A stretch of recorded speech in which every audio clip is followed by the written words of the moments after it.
Hi friends, MOTO G52 இந்த smartphone launch பண்ணும்போது price வந்து அதிகமாக லான்ச் பண்ணாலும் இப்போ ஃப்ளிப்கார்ட்டில் 6GB RAM மற்றும் 128GB ஸ்டோரேஜ் பொறுத்த வரைக்கும் வெறும் 11,999க்கு சேல் பண்ணுறாங்க.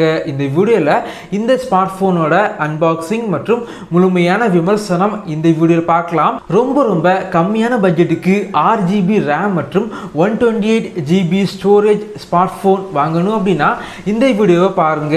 வாங்க ஆரம்பிக்கலாம்.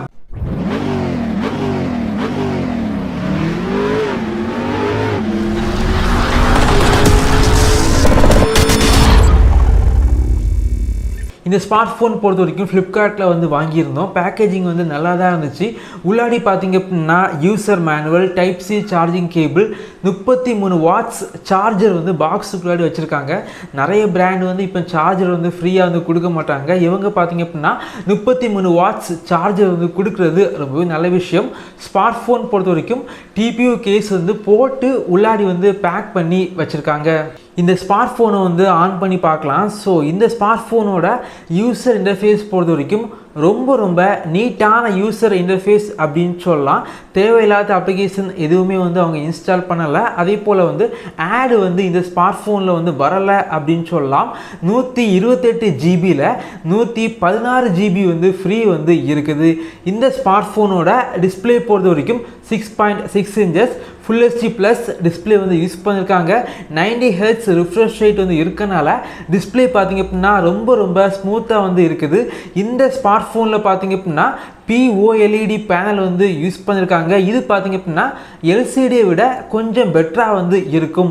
POLED பேனல் யூஸ் பண்ணனால மொபைல் ஃபோன் பார்த்தீங்க அப்படின்னா ரொம்ப ஸ்லிம்மான ஸ்மார்ட் ஃபோனாக வந்து இருக்குது. அது மட்டும் இல்லாமல் ஸ்மார்ட் ஃபோன் பார்த்தீங்க அப்படின்னா ரொம்ப லைட் வெயிட்டான ஸ்மார்ட் ஃபோனாக இருக்குது.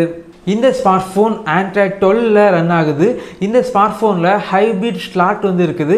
2 சிம் கார்டு இல்லை அப்படின்னா ஒரு சிம் ப்ளஸ் ஒரு SD கார்டு வந்து போட்டுக்கலாம். இல்லை 4G சப்போர்ட் வந்து பண்ணுது, 5G வந்து கிடையாது. இந்த ஸ்மார்ட்ஃபோனில் பார்த்தீங்க அப்படின்னா 2 ஸ்பீக்கர் வந்து இருக்குது. இந்த பட்ஜெட் செக்மெண்ட்டுக்கு டால்மி அட்மாஸ் சப்போர்ட் வந்து இந்த ஸ்மார்ட்ஃபோனில் வந்து இருக்குது. ஆடியோ பொறுத்த வரைக்கும் 2 ஸ்பீக்கர் இருக்கனால ஆடியோ வந்து கொஞ்சம் லவுடாக வந்து இருந்துச்சு. இந்த ஸ்மார்ட்ஃபோனில் ஸ்னாப்டிராகன் 680 சிப்செட் வந்து யூஸ் பண்ணியிருக்காங்க. இந்த சிப்செட் பொறுத்த வரைக்கும் நல்ல ஒரு மிட்ரேஞ்ச் சிப்செட் அப்படின்னு சொல்லலாம். டே டு டே யூசேஜுக்கு ரொம்ப பெட்டராக வந்து இருந்துச்சு. இந்த ஸ்மார்ட் ஃபோனில் 5000 mAh கொண்ட பேட்டரி வந்து யூஸ் பண்ணியிருக்காங்க. பேட்டரி வந்து பெருசாக இருந்தாலும் ஸ்மார்ட் ஃபோன் வெயிட் அந்த அளவுக்கு வந்து இல்லை. 33 வாட்ஸ் சார்ஜர் வந்து இருக்கனால ஃபாஸ்ட்டாக வந்து நீங்கள் சார்ஜ் வந்து பண்ணிக்க முடியும். 1 மணிக்கூரில் வந்து முழுமையாக வந்து சார்ஜ் வந்து பண்ணிக்கலாம். இந்த ஸ்மார்ட் ஃபோனோட பேக் கேமரா பார்த்தீங்க அப்படின்னா 50 megapixel main camera, 8 megapixel depth sensor, 2 megapixel macro use பண்ணியிருக்காங்க. Front camera 16 megapixel camera use பண்ணியிருக்காங்க. கேமரா பொறுத்த வரைக்கும் பெரிய அளவுக்கு எக்ஸ்பெக்ட் பண்ண முடியாது, ஆவரேஜாக இருந்துச்சு. என்னை பொறுத்த வரைக்கும் 12,000 ரூபாய் budget செக்மெண்ட்டுக்கு 6GB RAM, 128GB storage, நல்ல ஒரு டிஸ்பிளே, நல்ல ஒரு சிப்செட், அதே போல் ஃபாஸ்ட் சார்ஜிங், நல்ல ஒரு நீட்டான யூசர் இன்டர்ஃபேஸ் உள்ள ஒரு ஸ்மார்ட் ஃபோன் வந்து வாங்கணும் அப்படின்னா கண்டிப்பாக வந்து இந்த செக்மெண்ட்டுக்கு இந்த ஸ்மார்ட் ஃபோன் ஒரு பெஸ்ட்டான சாய்ஸாக இருக்கும். இதே போல் வீடியோஸ் நீங்கள் பார்க்கணும் அப்படின்னா நம்ம சேனலை சப்ஸ்கிரைப் பண்ணி உங்களுடைய சப்போர்ட்டை பண்ணுங்கள். தேங்க்யூ ஃப்ரெண்ட்ஸ், தேங்க்ஸ் ஃபார் வாட்சிங்.